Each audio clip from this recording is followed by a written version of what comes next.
I think all of us coaches could argue, heck, it could be DBU, it could be, it could be any position, but, kind of like I was saying earlier, when you have those special players that we've had in the past at receiver, and they know the facts of what they're going to get here as a student athlete and the degree that they're going to get from Clemson University, and then the opportunity that they're going to have to play at the next level, and the stats that we can show them, the guys that we have in the NFL, I mean, it's incredible. So it just makes it that much easier, and there's just proof out there that there's not a better program to do that for. And so it makes it very, very intriguing. And then for me as the quarterbacks coach, being able to go out there to all over the country and sell that. I mean, that is such a big selling point for me with quarterbacks to say, listen, you need to go and compare who you're throwing to, with us and whoever else you're looking at, because that's a big part of it. Deshaun Watson and Kelly Bryant and Trevor Lawrence and those guys that I've worked with here, they have been great players. There's no doubt about it. They're special players. But the guys that they're throwing to make them even that much better. And just being able to have that is a very big security blanket for the quarterbacks and to recruit quarterbacks like that. Brandon, obviously 2 years ago, it meant a lot in recruiting to outlast Alabama and to win a championship. What is the impact of now of beating Alabama by 4 touchdowns? Yeah. In a totally different way. I mean, it's been incredible. I think there's, it's hard to not argue the fact that, we dominated that game. And, I just think that by us being able to go into the state of Alabama and recruit like we've been the last year or two, I think that things have been changing, things are changing. And I think that it's just proof. Obviously, Alabama's an unbelievable program, but we're the best one right now, and it's hard to argue that. I mean, it really is. It's hard to argue that, and it's so neat to see our team this year, but especially our seniors, go through that transition of, losing to them in 15, beating them in 16, and then losing to them in 17, then going out on the high note and beating them in this past year. And just the senior class that we had and the special leadership qualities that they had. It was just neat to see them come back after they could have left last year, and some of those guys and came back and be able to overcome that hurdle that we had last year and weren't able to get it done and come back and, hey, won 2 of the last 3. So I think it's a big statement, by winning by 4 touchdowns. And then the coolest thing about that game was the last drive.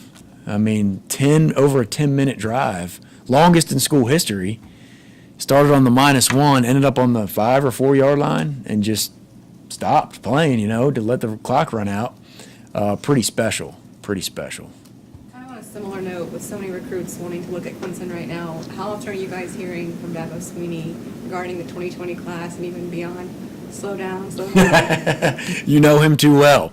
Very, very often. I mean, and it's so neat because it has worked. I mean, there is year in and year out, it's very intriguing to get very excited about younger recruits, but to really slow down and watch these kids play 2 or 3 years in high school before you go all in on them, it is very important because, you see them in their sophomore year and they look great, and then all of a sudden their junior year maybe they plateaued and didn't perform as well, and then other guys emerge, other guys are maturing and getting more playing time and overtake them in the process. And you see a little bit more upside in certain guys when you wait a little bit longer. And so Coach Sweeney says it all the time to our staff. And, we're aggressive. We want to go get the best, and the best fit for Clemson. And we got to start early, at least starting to get to know these guys. But the more patient we are, the more right we are. And that's worked here at Clemson.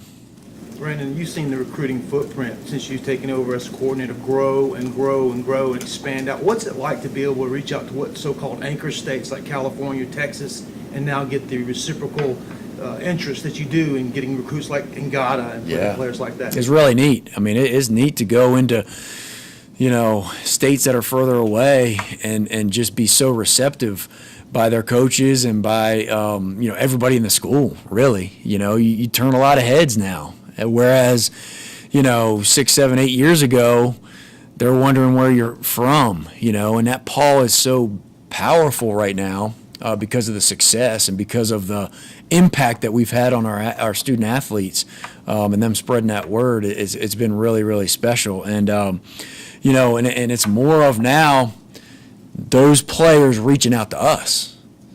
And us still being, especially from being so far away at first, Coach Sweeney will tell you, he'll sit these guys down in his office if they show up on campus and say, why would you come from California to Clemson? Just, what are you thinking? Why? Trying to get an answer like, what is so intriguing about Clemson? And if they make that effort to come out here, they got a good reason because it costs some money to get out here. And they have great reasons, and usually those type of kids and those type of families are the perfect fit. And so we just have to do a great job with our footprint of not being spread so thin that we're just bombarding those states that you mentioned, but we're making sure that if we go out there to those states, we're getting guys that are a perfect fit for our university and not just going to get guys that are 5-star or 4-star, whatever. They got to be a perfect fit and still make sure that, hey, these closest states to Clemson in South Carolina are our priority, and our roster proves that. But I know that there's been some interest in states that are further away, and heck yeah, if they're a perfect fit for Clemson, we're going to be excited about them. Coach, after going through the early signing day twice now, is there anything you had to change or tweak? And do you think the early signing period is effectuating more mid-years? You have more this year, 17, than you've ever had before. Yeah.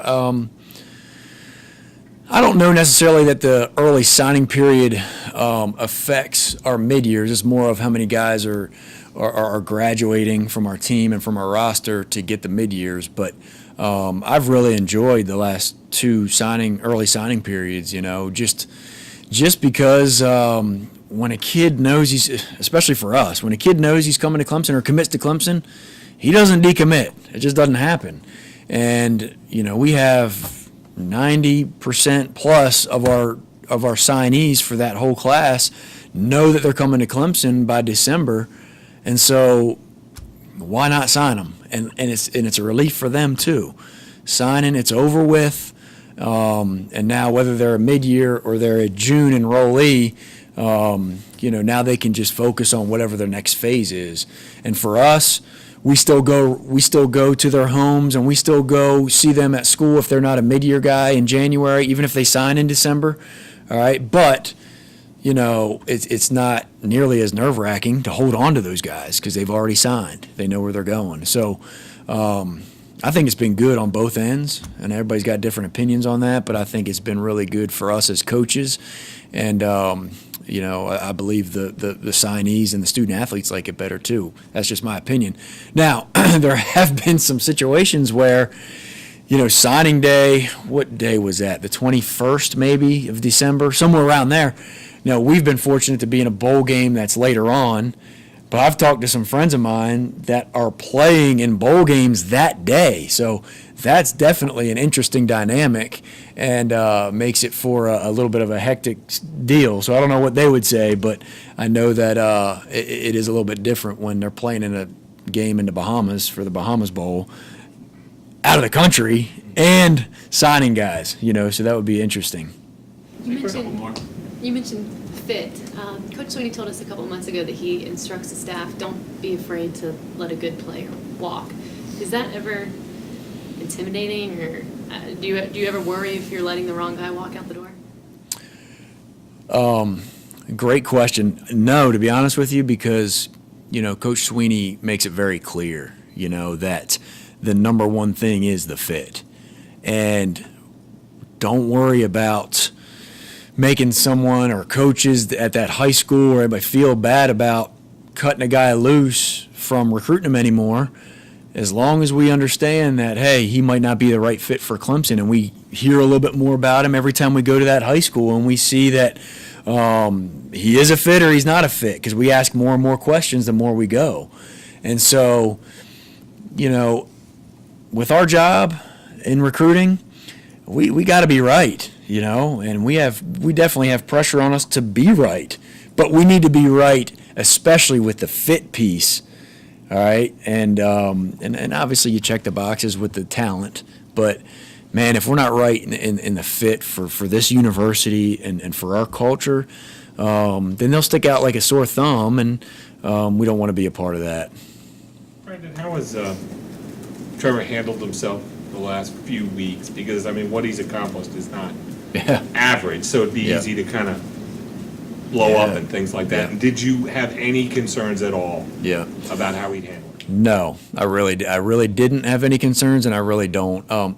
Just because of who he is as a person, and where he comes from with his family. To be honest with you, I mean, this kid is driven and focused, and honestly doesn't care a whole lot. I'm sure he's excited about getting some of these accolades, but he just wants to win and be a great teammate. That's what he wants to do, and be an awesome student here at Clemson. I mean, that's what this is the phase of his life